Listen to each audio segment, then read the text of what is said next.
Subscribe করুন আমার channel thinking about math এবং পাশে থাকা বেল বাটনটি ক্লিক করে অল বাটনে প্রেস করে দিন এবং পেয়ে যান সবার আগে সব ভিডিওর নোটিফিকেশন।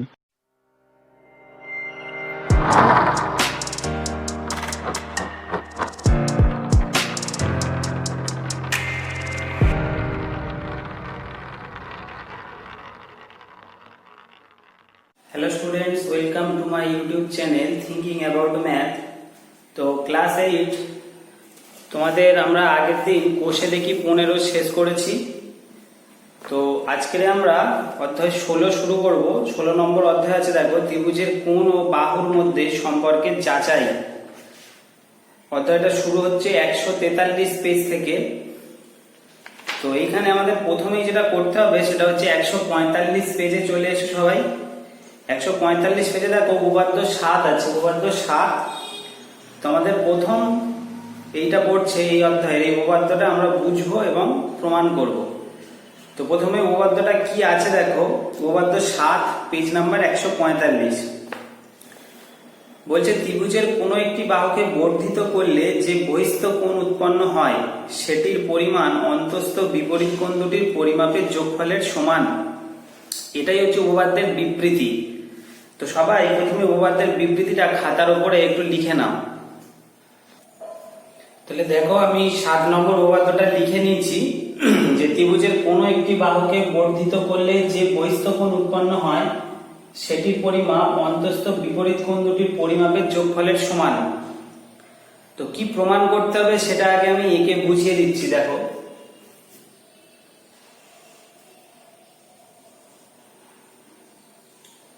মনে করো এটা একটা ত্রিভুজ আছে, এটা মনে করো এ বি সি। এবার হচ্ছে কোনো একটা বাহুকে বর্ধিত করলে, মনে করো আমি বিসি বাহুকে বর্ধিত করব বা বাড়াবো, তাহলে ধরো বিসি বাহুকে আমি বাড়িয়ে দিলাম। বর্ধিত করলে যে বহিস্থ কোণ উৎপন্ন হয়, তাহলে যখনই বিসি বাহুকে আমি বাড়ালাম, ধরো ডি পর্যন্ত বাড়ালাম, তাহলে একটা বহিস্থ কোণ উৎপন্ন হবে। এটা হলো বহিস্থ কোণ। আচ্ছা, যে বহিস্থ কোণ উৎপন্ন হয় সেটির পরিমাপ মানে এইটার মান অন্তস্থ বিপরীত কোণ দুটির পরিমাপের যোগফলের সমান আছে। এখানে দেখো তিনটে অন্তস্থ কোণ আছে, একটা দুটো তিনটে। এবার বলছে অন্তস্থ বিপরীত কোণ, তার মানে এইটা নয়, এর সঙ্গে যেটা আছে সেটা নয়, সেটা ছাড়া আর বাকি যে দুটো আছে মানে এইটা আর এইটা, মানে বলছে এইটার মানটা এই দুটো যোগ করলে যা হবে এইটা ঠিক তাই হবে।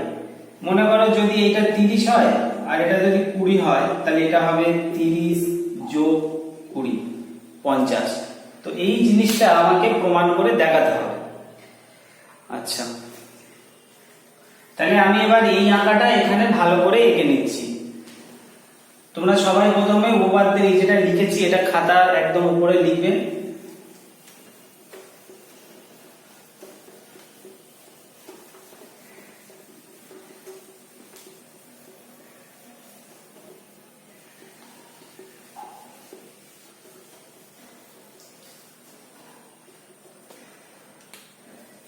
তাহলে আমি প্রথমে ত্রিভুজ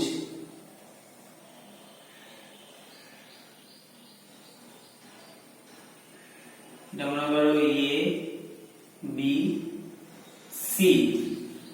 আচ্ছা, ত্রিভুজ এবিসি এর আমি বিসি বাহুকে বাড়িয়ে দিচ্ছি ডি পর্যন্ত। তাহলে লিখছি যে ত্রিভুজ এ বিসি, ত্রিভুজ এবিসি এর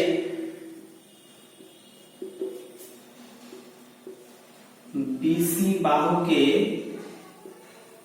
ডি পর্যন্ত বর্ধিত করা হলো। আচ্ছা, তাহলে এবিসি এর বিসি বাহুকে ডি পর্যন্ত বর্ধিত করা হলো। তাহলে এর ফলে একটা বহিস্থ কোণ উৎপন্ন হয়েছে এসিডি এবং বহিস্থ কোণ এসিডি। আচ্ছা, এই কোণ দুবার লেখার দরকার নেই, আমি তো কোণ চিহ্ন দিচ্ছি, ঠিক আছে, তাহলে আর কোণ লিখতে হবে না। বহিস্থ কোণ এসিডি উৎপন্ন হলো।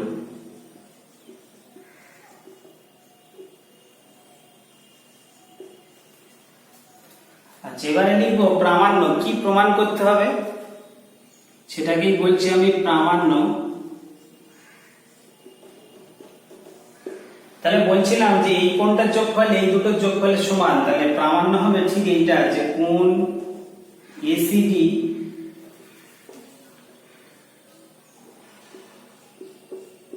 এসিডি সমান এই কোণটার নাম হচ্ছে এবিসি প্লাস এই কোণটার নাম হচ্ছে বিএসি। এইটা আমাকে কিন্তু প্রমাণ করতে হবে যে কোণ এসিডি সমান এবিসি প্লাস বিএসি। তো এই প্রমাণটা করার জন্য আমাকে অঙ্কন করতে হবে। একটা অঙ্কন আছে, তো কি অঙ্কন করব দেখো। অঙ্কটা প্রথমে লিখছি, অঙ্কন করব ঠিক এইটা, যে সি বিন্দু দিয়ে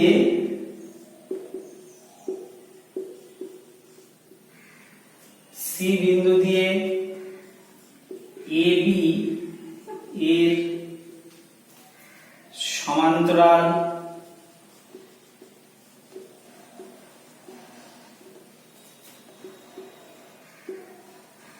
সরলরেখা সিপি টানা হলো। সিপি টানবো আমি, আচ্ছা টানা অঙ্কন করো। সিপি অঙ্কন করা হলো, যে সি বিন্দু দিয়ে এবি এর সমান্তরাল সরলরেখা সিপি, তাহলে নিশ্চয়ই এই সরলরেখাটা ঠিক এরকম যাবে। এটা তো দেখো এটা হচ্ছে এবি, তো এবির সাথে সমান্তরাল হলে ঠিক এরকম আসবে। তাহলে এটাই আমি আঁকছি এখন, হচ্ছে পি। এই এবি আর এই সিপি কিন্তু সমান্তরাল, তাহলে সমান্তরাল অঙ্কন করা হলো। আচ্ছা, এবারে আমাদের তাহলে প্রমাণটা শুরু করতে হবে। তাহলে এখানটা মুছছি।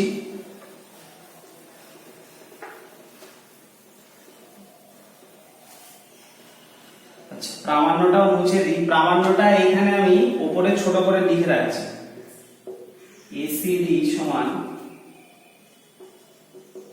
ABC plus BAC. এটা প্রামাণ্য আছে।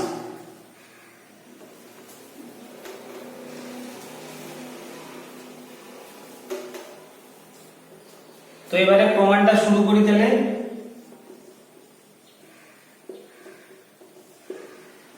প্রমাণে প্রথমেই আমি বলতে পারছি, দেখো যে এবি আর এই সিপি এরা তো সমান্তরাল, আর এই এসিটা হচ্ছে ছেদক বা ভেদক। এবারে আমরা 8 নম্বর চ্যাপ্টার করার সময় শিখেছিলাম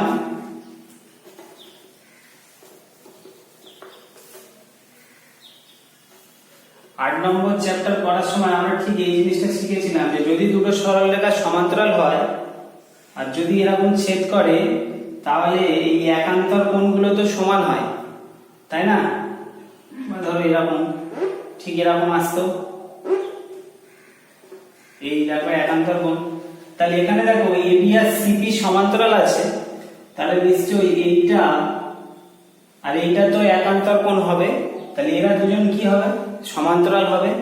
তাহলে এখন আমি সেইটা লিখব, যে এবি সমান্তরাল সিপি, এইটা হচ্ছে সমান্তরাল সরলরেখার চিহ্ন বা প্যারালালও বলে। এবি প্যারালাল সিপি, এবং এইটা হচ্ছে ছেদক বা ভেদক এসি। এসি হলো ভেদক। অতএব কোণ বিএসি সমান এই কোণটার নাম হচ্ছে এসিপি।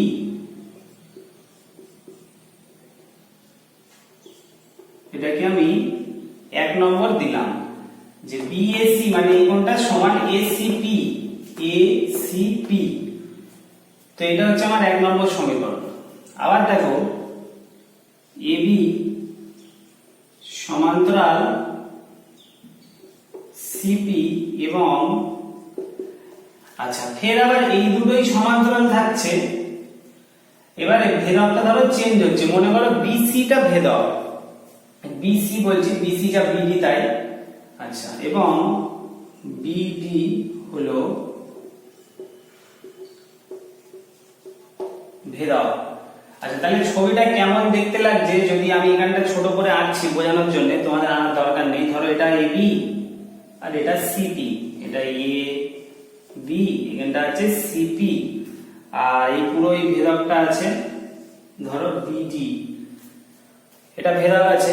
তাহলে তখন আমরা বলতে পারি যে এই কোণটার এই কোণটাও তো সমান, মানে এরা তো অনুরূপ কোণ হয়। সেই এই আঁকাটা এরকম আঁকা এই ছিল, এরা অনুরূপ কোণগুলোও তো সমান হতো। 8 নম্বর চ্যাপ্টারে এটাও করে এসেছি যে একান্তর কোণও সমান হয় আবার অনুরূপ কোণও সমান হয়। তাহলে এখানে দেখো এটা এটা সমান হচ্ছে, তাহলে এই ছবিতে আমি বলতে পারি যে এইটা আর এইটা সমান হবে, কারণ এরা তো অনুরূপ কোণ।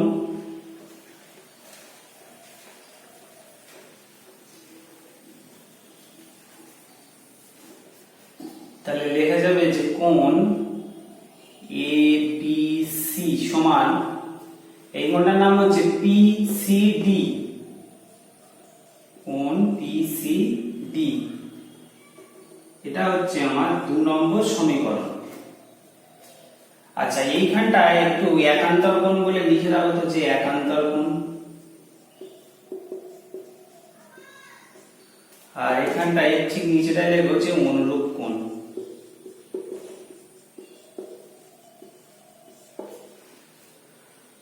তাহলে দেখো আমি এখন দুটো সমীকরণ পেলাম, এটা হচ্ছে 1 নম্বর, এটা 2 নম্বর। এবারে আমি 1 আর 2 যোগ করে দিচ্ছি, 1 প্লাস 2, মানে 1 নম্বর সমীকরণ আর 2 নম্বর সমীকরণ যোগ করে, তাহলে 1 ও 2, 1 যোগ 2 করে পাই। 1 আর 2 যদি যোগ করি তাহলে এদিকে আছে দেখো বিএসি আর এর এদিকে আছে এবিসি, তাহলে বাম দিকে এইটা যোগ হচ্ছে। অতএব কোণ বিএসি প্লাস কোণ এবিসি, বিএসি প্লাস এবিসি সমান, আচ্ছা এদিকে কি ছিল দেখো এসিপি প্লাস কোণ পিসিডি,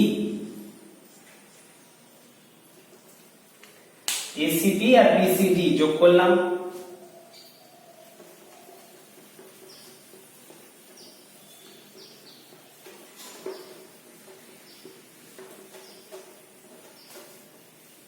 তাহলে এখন দেখা যাক যে যোগফলটা কি আসছে।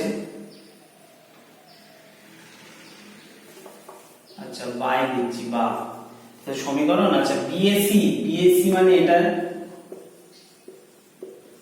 প্লাস এবিসি সমান, এদিকে দেখো এসিপি, এসিপি মানে এই কোণটা প্লাস পিসিডি, পিসিডি মানে এই কোণটা।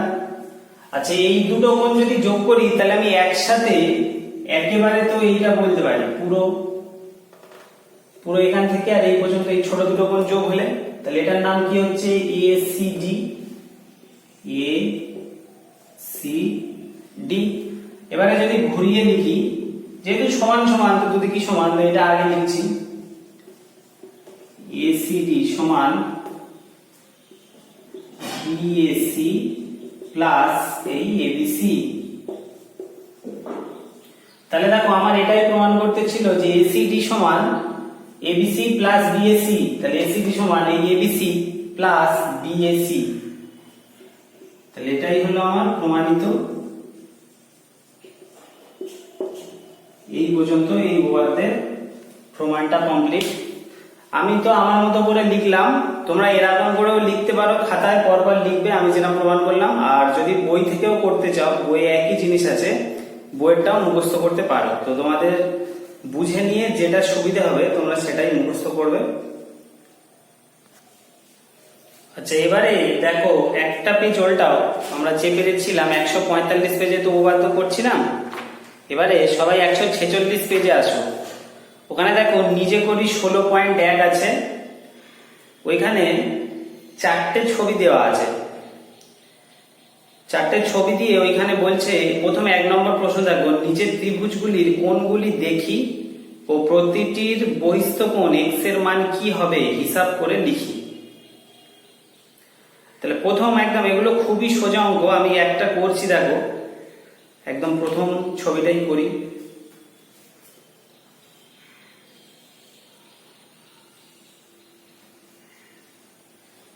তো 45 আছে, 35 আছে, আর এটা আছে x। তাহলে x এর মান কত হবে? খুবই সহজ ব্যাপার। তাহলে x সমান কি হবে? 35 প্লাস 45। তাহলে যোগ করলে হচ্ছে 80 ডিগ্রি। তাহলে x এর মানটা কত? 80 ডিগ্রি। তো এরকম করে তোমরা বাকি যে দুটো আছে করো, করে এইচটি করে দেখাবে। নিজে করি 16.1 এর সব নম্বর নিজেরা করে এইচটি করে দেখাবে। এরপরে আমরা এবারে এই কোশ্চেনটা করছি। দেখো এই প্রশ্নটা সবাই, যে ত্রিভুজ এবিসি এর এবি আর এসি বাহু সমান, তার মানে এবিসি একটা সমদ্বিবাহু ত্রিভুজ। বলছে এসি ডি এর মান কত, এইটা তোমাকে বের করতে হবে। তাহলে আমি অঙ্কটা করছি দেখো।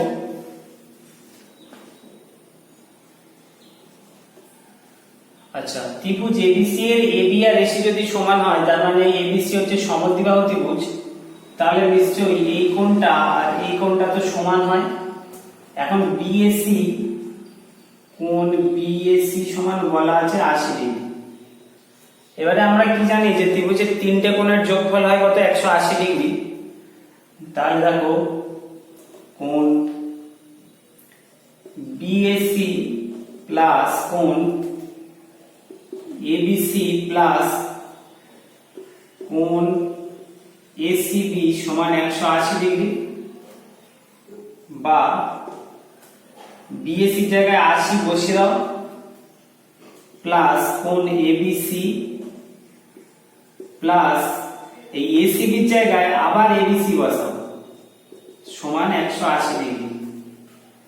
এবিসি জায়গায় তো এবিসি বসিয়েছি, এসিবি মানে এই কোণটার জায়গায় আমি আবার এবিসি বসাচ্ছি। কেন বসাচ্ছি? কারণ এই দুটো কোণ তো সমান, এবিসি আর এসিবি তো সমান। কারণ এখানে লিখে দাও, যেহেতু এটাও লিখতে পারো, যেহেতু এবি এই দুটো বাহু সমান বলেই তো আমি লিখতে পারছি যে এবি সমান এসি। যেহেতু এই দুটো বাহু সমান, তাহলে এই দুটো কোণও সমান হবে।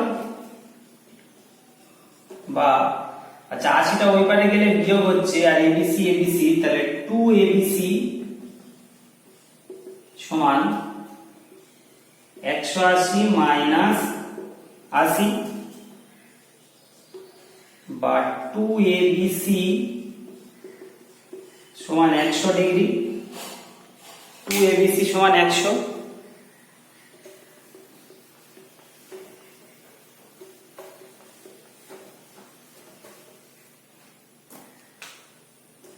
বা তাহলে এবিসি কত?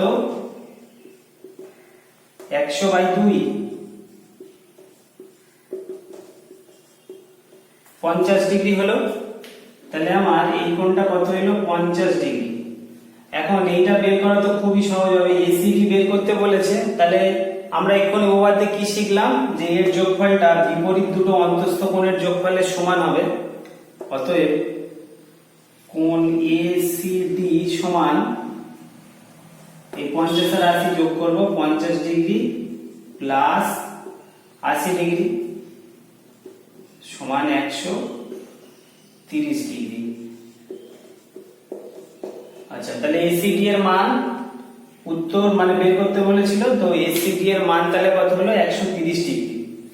সবাই এই অঙ্কটা করবে। আর এইচটি হচ্ছে নিজে করি 16.1 এর 4টে অঙ্ক সব করবে, আর এই উপপাদ্যটা লিখে দেখাবে। এইটা হচ্ছে তোমাদের এইচটি। ওকে।